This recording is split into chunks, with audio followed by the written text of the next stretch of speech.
নমস্কার বন্ধুরা, চলে এসেছি চুক্তির স্ত্রী গল্পের দ্বিতীয় পর্ব নিয়ে। বাড়ির লিভিং রুমে দাঁড়িয়ে আছে দিয়া, অদৃত্যের কলেজ জীবনের প্রেম। স্মার্ট, সুন্দরী, আত্মবিশ্বাসী। তার চোখে রিমঝিমকে দেখে একদম স্পষ্ট তাচ্ছিল্য। দিয়া এসে অদৃত্যের সামনে দাঁড়িয়ে বলে, আমাকে না বলে তুমি বিয়ে করলে অদৃত্য? অদৃত্যের গলা শুকিয়ে আসে। এক মুহূর্তের জন্য সে রিমঝিমের দিকে তাকায়, কিন্তু আবার চোখ ফিরিয়ে নেয়। ঠাকুমা চেয়েছিলেন, তাই এতটুকুই বলতে পারে সে। দিয়া চোখ কুঁচকে বলে, চুক্তির বিয়ে, তাই না? রিমঝিমের যেন নিজের বুকের ভেতরটা জমে যেতে অনুভব করে। সে চুপচাপ দাঁড়িয়ে থাকে, একটা শব্দও করে না, কারণ সে জানে এখানে তার কোনো স্থান নেই। দিয়া এবার রিমঝিমের দিকে তাকিয়ে মিষ্টি হাসি দিয়ে বলে, তুমি নিশ্চয়ই জানো অদৃত্য আর আমার সম্পর্ক বহু বছরের? রিমঝিম মাথা নিচু করে শুধু বলে, হ্যাঁ দিদি। দিয়া হাসে, কিন্তু সেই হাসির ভিতর যেন বিষ ছিল। তুমি বেশি আশা করে ফেলো না, এই বিয়ে শেষ হলে অদৃত্য আমার কাছেই ফিরবে। অদৃত্য পাশে দাঁড়ালেও এই অন্যায় কথার প্রতিবাদ করে না। রিমঝিমের বুকটা সেই মুহূর্তে ফেটে যেতে চাইছিল, কিন্তু সে চুপ থাকে, কারণ তার অভিমান করার অধিকারও নেই। রাতে নিজের ঘরে ফিরে রিমঝিম বালিশটাকে বুকে জড়িয়ে বসে থাকে। কান্না আসে, কিন্তু সে কান্না চেপে রাখে। রিমঝিম নিজেকে বোঝায়, আমি চুক্তির স্ত্রী, আমার কাছে স্বপ্ন দেখা মানায় না। অদৃত্য বাইরে বসে জানালার দিকে তাকিয়েছিল, তার মনে অদ্ভুত একটা ঝড়। দিয়া ফিরে আসায় সে যেন পুরনো অনুভূতিগুলোতে ডুবে গেছে, কিন্তু কেন জানি রিমঝিমের চোখের জল তাকে অস্থির করে তুলছে। একটা অচেনা বেদনাময় অস্বস্তি টানছে তাকে। সেদিন রাতে অদৃত্য হালকা জ্বর নিয়ে ফিরে আসে। বাইরে ঠান্ডা, বাতাসে ধুলোর ঝাপটা। রিমঝিম দেখে ফেলে তার হাত ঠান্ডায় জমে গেছে। কোনো কথা না বলে সে রান্নাঘর থেকে উষ্ণ জল এনে চুপচাপ অদৃত্যের সামনে রাখে। আস্তে করে রিমঝিম বলে, এই জলে হাতটা ধীরে ডুবাও, তাছাড়া হাতটা জ্বলে যাবে। অদৃত্য প্রথমে নেয় না, কিন্তু যখন রিমঝিমের চোখে সেই নিভে যাওয়া চাহনি দেখে, তার বুকটা হঠাৎ ব্যথা করে ওঠে। অদৃত্য হাত ডুবায় জলে, আর মনে মনে প্রথমবার ভাবে, এই মেয়েটা সত্যিই কি কষ্ট পাচ্ছে। এটাই ছিল অদৃত্যের হৃদয়ে রিমঝিমকে প্রথমবার নরমভাবে ছুঁয়ে যাওয়ার অনুভূতি। এদিকে দিয়া এখন প্রায়ই বাড়িতে আসে, এতটাই আসে যে রিমঝিমের নিজেরই মনে হয় এই বাড়িতে সে যেন অতিথি। আর মনে হবেই না বা কেন? দিয়া প্রতিবারই রিমঝিমকে ছোট্ট করার জন্য কিছু না কিছু বলেই ফেলে। কখনো বলে, চায়ের এই কাপটা ধোয়া নেই কেন? আবার কখনো বলে, গ্রামের মেয়ে, বড়লোকদের ব্যবহার জানে না। রিমঝিম মুখ নিচু করে সব সহ্য করে, কারণ সে জানে যথেষ্ট বললেই হয়তো দিয়া অদৃত্যের কাছে উল্টো কিছু বলবে, আর তারই দোষ হবে। একদিন বৃষ্টির দুপুর, দিয়া রাগ করে লিভিং রুমে দাঁড়িয়ে চিৎকার করছে, রিমঝিম আমাকে অপমান করেছে, বলেছে আমি এই বাড়িতে না এলে ভালো হয়। অদৃত্য থমকে যায়। সে তড়িঘড়ি রিমঝিমের দিকে তাকায়। রিমঝিম কাঁপতে কাঁপতে বলে, আমি কিছুই বলিনি, বিশ্বাস করুন। কিন্তু অদৃত্য তখন রাগে অন্ধ। সে চিৎকার করে ওঠে, আমি তোমাকে বিশ্বাস করব কেন? তুমি ঠাকুমাকে নিয়ে নাটক করতে করতে আমার জীবনে ঢুকেছ, এখন কি দিয়াকে সরাতে চাও? শব্দগুলো তীরের মতো রিমঝিমের বুকে গেঁথে যায়। সে আর কিছু বলতে পারে না, তার চোখের কোণ ভিজে ওঠে, কিন্তু সে মাথা নিচু করে দাঁড়িয়ে থাকে। দিয়া পাশে দাঁড়িয়ে মুচকি হেসে দেখে ওদের দুজনের মধ্যে ফাটলটা আরও বড় হয়ে গেল। রাতে ঠাকুমা খবর পেয়ে অদৃত্যকে নিজের ঘরে ডাকেন। ডেকে ধমক দিয়ে বলেন, তুই কি তাহলে মানুষের চোখ বুঝিস না? ও মেয়ে নরম, দুঃখ পেলে কাঁদে, কিন্তু কখনো কাউকে আঘাত করার মতো নয়। অদৃত্য চুপ করে থাকে। ঠাকুমা বলেন, দিয়া আমার পছন্দ নয়, ওর চোখে স্বার্থ আছে। আর রিমঝিম, ওর চোখে শুধু ভয় আর সত্যি। এই কথা শুনে অদৃত্যের বুকের ভেতর থেকে একটা ভারী ঢেউ ওঠে। আমি কি ভুল করলাম? রিমঝিম কি সত্যিই দোষী নয়? সেদিন গভীর রাতে অদৃত্য হঠাৎই জল আনতে উঠতে গিয়ে দেখে রিমঝিম কম আলোয় নিজের ঘরে বসে নরম স্বরে কাঁদছে। সে চেপে কাঁদছে, যেন তার কান্নাকেও শব্দ করতে দেওয়া যাবে না। অদৃত্য দরজার পাশে দাঁড়িয়ে থাকে। তার বুকের ভেতর মোচড় দিয়ে ওঠে। আমি কি ওর প্রতি অন্যায় করলাম? একটা মুহূর্তে সে সত্যিই নিজেকে অপরাধী মনে করে। প্রথমবার রিমঝিমের চোখের জল দেখে অদৃত্যের নিজের হৃদয় ব্যথা পেল। সকালে রিমঝিম রান্নাঘরে কাজ করছিল। হঠাৎ অদৃত্য এসে দাঁড়ায়, একটু ইতস্তত করে বলে, কাল আমি হয়তো একটু বেশি রেগে গিয়েছিলাম। রিমঝিম চমকে তাকায়। তার কাছে এটি ক্ষমা নয়, এটি যেন এক অচেনা পৃথিবীর দরজা খুলে যাওয়া।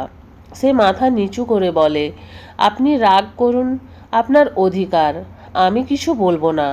অদৃত্য থমকে যায়। তার মনে হয় এই মেয়েটাকে ভুল বোঝা খুব সহজ, কিন্তু ওর নিঃশব্দে ভেঙে পড়া সওয়া খুবই কঠিন। অদৃত্য আস্তে বলে, ব্যাপারটা ক্লিয়ার করব, দিয়ার সঙ্গে কথা বলবো। রিমঝিম কিচ্ছুই বলে না, কিন্তু তার মনে একটা ক্ষীণ আলো জ্বলে ওঠে। হয়তো অদৃত্য আমাকে একদিন সত্যিই বুঝবে। রিমঝিম ভেবেছিল অদৃত্যের ছোট্ট ক্ষমা তার জীবনে কিছুটা শান্তি এনে দেবে, কিন্তু শান্তি তো দূরের কথা, বরং ঝড়টাই যেন আরও কাছে আসতে থাকে। কারণ পরদিন দুপুরে দিয়া আবার বাড়িতে আসে। ঠাকুমা তখন ঘরে। অদৃত্য অফিসে যাওয়ার প্রস্তুতি নিচ্ছে। রিমঝিম রান্নাঘরে ভাত নামাচ্ছিল। দিয়া রিমঝিমের কাছে গিয়ে খুব মিষ্টি গলায় বলে, কালকে ঘটনার জন্য দুঃখিত, তুমি রাগ করো না প্লিজ। রিমঝিম অবাক হয়। সে ভাবল দিয়া হয়তো সত্যিই লজ্জা পেয়েছে। ঠিক তখনই ঠাকুমা ঘরে ঢোকার শব্দ পেয়ে দিয়া আচমকা রিমঝিমের কান চেপে ধরে বলে, একদম চুপ, বেশি ভাবিস না, অদৃত্য তোকে বিশ্বাস করবে না। এই বাড়িতে আমি থাকবো, বুঝলি? রিমঝিম একদম স্তব্ধ হয়ে যায়। ঠাকুমা ঢুকতেই দিয়া আবার দেবদূতের মতো মুখ করে হেসে বলে, ঠাকুমা, রিমঝিম আজকে আমাকে চা করে দিল। এত কেয়ারিং, তাই না? ঠাকুমা বুঝতে পারেন কিছু একটা ঠিক নেই। অদৃত্য গাড়ির চাবি নিতে বেরোতেই দিয়া তার সামনে ইচ্ছে করে একটু পড়ে যায়। অদৃত্য তাড়াতাড়ি তাকে ধরতে গেলে দিয়া বলল, তুমি আমাকে এভাবে ফেলে যেতে পারো না অদৃত্য। রিমঝিমের জন্য তুমি আমার থেকে দূরে চলে যাচ্ছ। রিমঝিম রান্নাঘর থেকে সব শুনছিল। তার গলার শব্দ আটকে আসে। অদৃত্য বিরক্ত হয়ে বলে, দিয়া, নাটক করো না। আমার আর রিমঝিমের ব্যাপারে তুমি বারবার নাক গলাবে না। দিয়া হকচকিয়ে যায়। রিমঝিমও থমকে দাঁড়ায়। অদৃত্য প্রথমবার তাকে রক্ষা করছে। দিয়া দাঁত চেপে বলে, তোমার চোখে কি আমি আর কিছুই নয়? অদৃত্য শান্ত গলায় বলে, তোমার ভালোবাসায় ভালোবাসা কম, তোমার দাবি দেওয়ার লিস্টটাই বড়। দিয়ার চোখ লাল হয়ে ওঠে।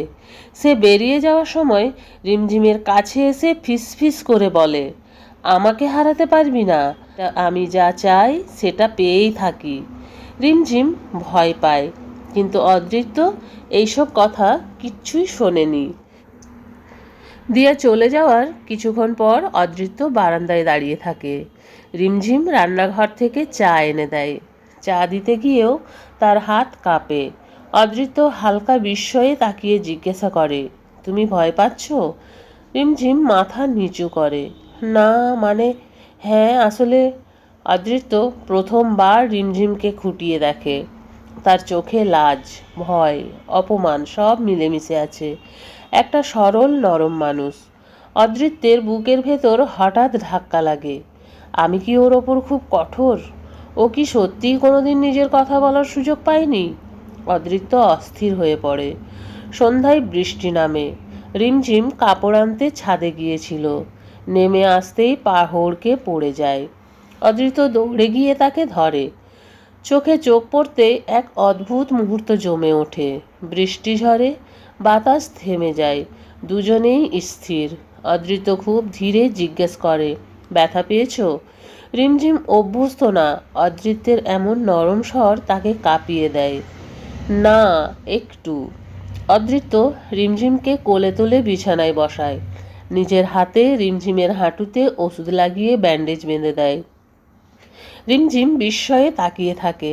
অদৃত্য মনে মনেই ভাবে, দিয়া শুধু দাবি করে, কিন্তু রিমঝিম ও শুধু চুপচাপ দেয়, তার পরিবর্তে কিছু চায় না। এই মেয়েটা অন্যরকম। বাড়ির সামনে দাঁড়িয়ে দিয়া পুরো দৃশ্যটা দেখে ফেলে। অদৃত্য নিজের হাতে রিমঝিমের হাঁটুতে ব্যান্ডেজ করে দিল। রিমঝিমের চোখের ভেজা লাজ, দিয়ার চোখ অগ্নিময় হয়ে ওঠে। এবার খেলাটা আমি খেলবো। রিমঝিমকে আমি এমন জায়গায় নিয়ে যাব যেখান থেকে ফিরে আসতে ওর জান প্রাণ ঢলে যাবে। দিয়ার আসল রূপ এবার খোলাখুলি সামনে আসছে, আর অদৃত্যের মনে প্রথমবার অস্পষ্ট একটা প্রেমের আলো জ্বলে উঠছে, যার নাম রিমঝিম। রিমঝিম ভাবছে দিয়া হয়তো শুধু রাগ থেকে এসব করে, কিন্তু না, দিয়ার মনে এখন অন্য আগুন জ্বলছে। একদিন দুপুরে দিয়া এসে ঠাকুমার কুচকানো মুখ দেখে বলল, ঠাকুমা, আপনি কি জানেন রিমঝিম গতকাল কি করেছে? ঠাকুমা চুপ করে তাকান। দিয়া নাটকের মতো নিঃশ্বাস ফেলে। ও নাকি অদৃত্যের অফিসে ফোন করে বলেছে আপনার পুরনো সম্পর্কের মেয়েগুলো যেন আর বাসায় না আসে। ঠাকুমার চোখ বড় হয়ে যায়। রিমঝিম এমন কথা বলতে পারে? এটা বিশ্বাস করার মতো নয়। দিয়া সুযোগ পেয়ে আরও বাড়ায়, আপনি তো ওকে ভালোবেসে আনলেন, কিন্তু দেখুন না, এখনই নিজের অধিকার ফলাতে শুরু করেছে। ঠাকুমা নীরবে শুনেন। মনে সন্দেহ ঢুকলেও তিনি কিছু বলেন না, কারণ তিনি নিজেই দিয়ার চোখে লোভ দেখেছেন।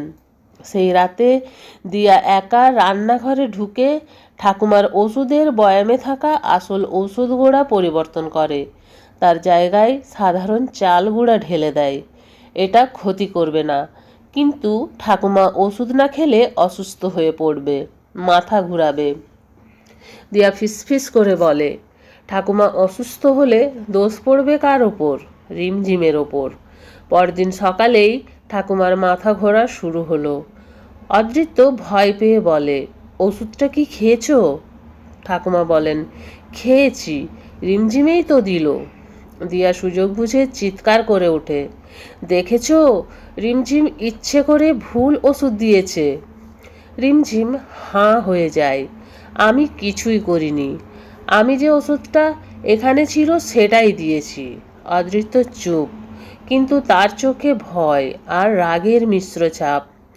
অদৃত্য রুমে চলে আসে, তার বুকটা ভারী হয়ে আছে। রিমঝিম ভুল করতে পারে, কিন্তু ইচ্ছে করে ও কি তা করতে পারে? তার নিজের মনে উত্তর আসে না, ও পারে না। কিন্তু দিয়ার কথাগুলো মাথার ভেতর বিষের মতো ঘুরছে। ঠিক তখনই সে দেখে রিমঝিম চুপচাপ ঠাকুমার কাছে গরম জল নিয়ে যাচ্ছে। ঠাকুমা অসুস্থ থাকে, তাও রিমঝিমের মুখে অভিযোগ নেই। ভয় আছে, অস্থিরতা আছে, কিন্তু কোনো রাগ নেই। অদৃত্যের ভেতর যেন আবার মোচড় দিয়ে ওঠে, ওকে আমি ভুল বুঝছি, নাকি কেউ ওকে ফাঁসাচ্ছে? অদৃত্য রান্নাঘরে গিয়ে ওষুধের বোতলটা তুলে দেখে। ঠিক তখনই তার নজর পড়ে বয়ামের ঢাকনায় সামান্য চালের গুঁড়া লেগে আছে। অদৃত্য থমকে যায়। রিমঝিম তো জানেই না এই ওষুধের বয়ামগুলো কোথায় থাকে। তাহলে এই ভুলটা করলো কে? দিয়া তাড়াহুড়ো করে ঢুকে পড়ার পায়ের শব্দ তার মনে হঠাৎ সন্দেহ জাগায়। সে ধীরে ধীরে ফিসফিস করে বলে, দিয়া এখানে কি করছে? রিমঝিম ঠাকুমার ঘর থেকে বের হচ্ছিল, মুখটা হালকা ফোলা, কেঁদেছে, বোঝাই যাচ্ছে। অদৃত্য হঠাৎ সামনে এসে দাঁড়ায়। রিমঝিম থমকে যায়। অদৃত্য খুব আস্তে জিজ্ঞেস করে, তুমি সত্যিই ভুল ওষুধ দিয়েছিলে? রিমঝিম কেঁপে ওঠে, চোখ ভিজে ওঠে, আমি কখনো এমন করব না। আপনি বিশ্বাস না করলে আমার কিছুই করার নেই। তার গলা কেঁপে উঠলে অদৃত্যের বুকের ভেতর ভয় ঢুকে যায়। এই মেয়েটা ভেঙে যাচ্ছে, আর এই ভেঙে যাওয়ার পর সে যদি চলে যায় এখান থেকে, আমি কি সেটা সহ্য করতে পারবো? অদৃত্য হঠাৎ ভয় পায়, রিমঝিমকে হারিয়ে ফেলার ভয়। তার চোখে প্রথমবার স্পষ্ট উদ্বেগ, স্নেহ আর ভালোবাসা দেখা যায়। পরের দিন সঠিক ওষুধ খাওয়ার পর ঠাকুমার মাথা ঘোরা কমে এসেছে। রিমঝিম সারাদিন চুপচাপ ভয়ে ভয়ে আছে। মনে মনে সে ভাবে, আমাকে না বিশ্বাস করলে আমি কিভাবে বাঁচব। অদৃত্যের মন কিন্তু অদ্ভুত অস্থির। তার মাথায় বারবার ঘুরছে, চালের গুঁড়োটা ঠিক কোথা থেকে এলো, কে দিল। এই প্রশ্নই তাকে সত্যের দিকে ঠেলে দেয়। বিকেলে দিয়া অনেক আদুরে ভঙ্গিতে বাড়িতে আসে। অদৃত্য সেই সময় রান্নাঘরে ওষুধের বয়াম পরীক্ষা করছিল। দিয়া ঢুকতেই গলায় চনমনে সুর, অদৃত্য, আমি ঠাকুমার জন্য এই ফলগুলো। তার চোখ হঠাৎ বয়ামে পড়ে। দিয়া 1 সেকেন্ডের জন্য থমকে যায়। অদৃত্য সেই থমকে যাওয়া দেখেই বুঝে যায় এখানে কিছু আছে। সে স্বাভাবিক গলায় বলে, তুমি কি কাল এই বয়ামটা দেখেছিলে? দিয়ার গলা কেঁপে ওঠে, না না, মানে হয়তো আমি তো আসলে। অদৃত্য চোখে চোখ রেখে তাকায়, ঠান্ডা সন্দেহ ভরা গভীর দৃষ্টিতে। তুমি দেখনি নিশ্চিত? দিয়ার হাতের ব্যাগ থেকে ঠিক তক্ষুনি চালের গুঁড়োয় ভরা ছোট্ট প্যাকেট নিচে পড়ে যায়। দিয়া তড়িঘড়ি কুড়িয়ে নিতে গেলে অদৃত্য আগে তুলে ফেলে। দিয়া জমে যায়। এটা কি? দিয়ার মুখ শুকিয়ে ধুলো হয়ে যায়। সে কাঁপতে কাঁপতে বলে, আমি আমি তো খিচুড়ি বানাতে এনেছিলাম। অদৃত্য থমকে যায়। তার মুখে কঠোরতা নামতে থাকে। তুমি কি মনে করো আমি কিছু বুঝি না? দিয়া নিঃশ্বাস নিতে ভুলে যায়। অদৃত্যের মাথায় শুধু একটাই কথা ঘুরছে, ঠাকুমার ওষুধ আর রিমঝিমকে দোষ। তার গলা বদলে যায়। সে বলে, দিয়া, তুমি জানো এটা কেমন অপরাধ? দিয়া কাঁপতে কাঁপতে বলে, আমি শুধু চেয়েছিলাম তোমাকে কাছে পেতে, রিমঝিম তোমার থেকে দূরে যাক। এই কথা শুনে অদৃত্যের মাথা গরম হয়ে যায়। দূরে যাবে? তুমি কি ভাবো আমি তাকে সহ্য করি না? দিয়া হতবাক। মানে? অদৃত্য চিৎকার না করলেও তার গলার নিচু রাগ ভয়ঙ্কর। রিমঝিম এমন একটা মেয়ে যাকে আঘাত দিলে সে নীরবে সহ্য করে, অন্যায় করলেও কিছু বলে না। ওকে দোষ দেবে তুমি? দিয়ার হাত কাঁপতে থাকে। অদৃত্যের চোখে প্রথমবার স্পষ্ট রিমঝিমের প্রতি টান, রাগ, সুরক্ষা সব দেখা যায়। দিয়া বুঝে যায় খেলা সে হারছে। সন্ধ্যায় অদৃত্য রিমঝিমকে খুঁজতে থাকে। ছাদের শেষ মাথায় তাকে বসে থাকতে দেখে। হাওয়া বইছে। রিমঝিমের চোখ লাল হয়ে আছে, মাথা হাঁটুতে গুঁজে রেখেছে। অদৃত্যের বুকটা মোচড় দিয়ে ওঠে। সামনে গিয়ে খুব আস্তে বলে, রিমঝিম। রিমঝিম চমকে ওঠে, চোখের জল লুকাতে যায়। অদৃত্য তাড়াতাড়ি বলে, থামো, লুকিও না। তোমাকে কান্না করতে দেখে আমার কেন যেন। অদৃত্য নিজেই থেমে যায়, নিজের অনুভূতি বুঝে ভয় পায়। রিমঝিম ভাঙা গলায় বলে, আপনি বিশ্বাস করেননি আমাকে। অদৃত্যের হৃদয় ভেঙে যায়। সে খুব ধীরে শান্ত স্বরে বলে, আমি ভুল করেছি, তোমার ওপর রাগ করে, তোমাকে না শুনেই রাগ দেখিয়েছি।